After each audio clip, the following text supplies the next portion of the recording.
7 number দোয়া ইস্তেগফার বাড়িয়ে দেয়া। আল্লাহর কাছে বেশি বেশি দোয়া করতে হবে। দোয়া বাড়িয়ে দেন। দোয়ার জন্য হুজুর ডাকতে হবে না। দোয়ার জন্য আমাকে ডেকে বাসায় খাওয়ানোরও দরকার নেই। আপনার দোয়ার জন্য আপনি যথেষ্ট।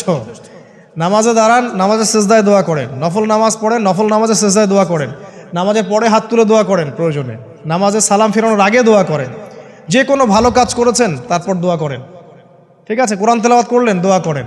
তাহাজ্জুদের ওয়াক্তে দোয়া করেন। বৃষ্টি পড়ছে তখন দোয়া করেন। ঠিক আছে, মানে দোয়া কবুলের মোমেন্ট, সময়গুলো, আজান হয়েছে, আজান ইকামতের মাঝখানে দোয়া করেন। এই যে এখন খুতবা হচ্ছে, এই সময় দোয়া করেন, দোয়া কবুল হবে। দিনই মসজিদে বসেছেন, দোয়া করেন। দোয়া করতে থাকেন মনে মনে। যত বেশি আপনি দোয়া করতে পারবেন আল্লাহর কাছে, ইনশাআল্লাহ আল্লাহকে আপনি তত কাছে পাবেন ইনশাআল্লাহ। এটা আল্লাহকে পাওয়ার অন্যতম মাধ্যম। এবং ইস্তেগফার মানে কি? তওবা করা। আস্তাগফিরুল্লাহাল্লাযী লা ইলাহা ইল্লা হুয়াল হাইয়ুল কাইয়্যুম ওয়া আতুবু ইলাইহি। এটা বেশি বেশি পড়বেন। দিনে কমপক্ষে 70 বার বা 100 বার পড়ার চেষ্টা করবেন। আল্লাহ পাক তৌফিক দান করুন। কয়টা বলেছি ভাই? 7টা। আচ্ছা, 8 নাম্বার হচ্ছে সদকা করা। সদকা, দান সদাকা আল্লাহর কাছে খুব বেশি পছন্দের। দান সদকা করার জন্য সম্পদ লাগে না। আমার কথা শোনেন, দান সদকা করার জন্য সম্পদ লাগে না, কলিজা লাগে, মন লাগে। বহু বড় বড় মানুষ আছে দান সদকা করতে পারে না, কোটিপতি, যাকাত দেয় না, আছে না?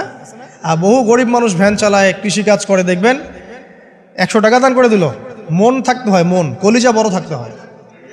তো যাদের কলিজা বড়, মন বড়, তারা দান সদকা করতে পারবে ইনশাআল্লাহ। আর যার মন বড়, সেখানেই তো আল্লাহ নূর আসবে। সংক্ষিপ্ত মনে কি, সংকীর্ণ মন আল্লাহ নূর কোত্থেকে আসবে? কথা বুঝতে পারে নাই? তো দান সদকা বাড়ান। আপনি 1 টাকা দান করেন, 5 টাকা দান করেন, হালাল রিজিক থেকে 1 টাকা দান করেন, সেটা আল্লাহর কাছে অনেক বেশি পছন্দের। একটা হাদিসে নবী সাল্লাল্লাহু আলাইহি ওয়াসাল্লাম বলেছেন, হালাল উপার্জন থেকে আল্লাহর বান্দারা যখন একটা খেজুরও দান করে, আল্লাহ পাক সেই একটা খেজুরকে আস্তে আস্তে বড় করতে থাকেন, বড় করতে থাকেন, বড় করতে থাকেন। এটা এক পর্যায়ে পাহাড়ের সমান হয়ে যায়। এবং কিয়ামতের মাঠে মানুষ তার দান এবং সাদাকার যে ছায়া, এই ছায়ার নিচে অবস্থান করবে। আপনার বিপদ হয়েছে, দান সদকা করেন, বিপদ দূর হয়ে যাবে ইনশাআল্লাহ। জটিল কোনো রোগ হয়েছে, কোনো ডাক্তার ট্রিটমেন্ট করতে পারছে না, সদকা করেন, রোগ ভালো হয়ে যেতে পারে ইনশাআল্লাহ। সদকার ব্যাপক ফজিলত আছে। সদাকা, দান সদাকা, দোয়া, এগুলো তাকদিরের যে বিপদ আপদগুলো আছে না, ঝুলে আছে, আমাদের তাকদিরে বিপদ আছে না অনেক, এগুলোকেও সরিয়ে দিতে পারে আলহামদুলিল্লাহ। এই শক্তি আছে দোয়া এবং দান সদকার মধ্যে।